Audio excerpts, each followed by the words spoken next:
Aiman, jom ikut aku. Kita nak bagi makanan ni dekat abang-abang gelandangan yang kat belakang. Ha. Ha? Sekarang? Yelah, tadi kan ada libahan makanan program tadi.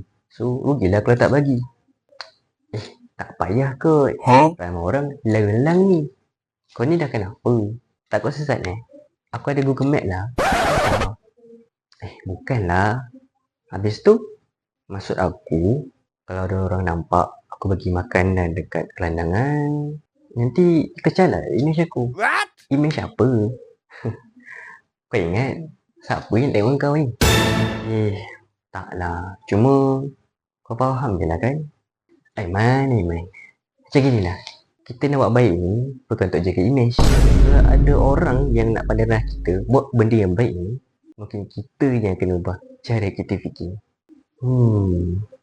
Lagipun Aiman, apa yang kita patut risau bukannya pandangan manusia, tapi pandangan Allah.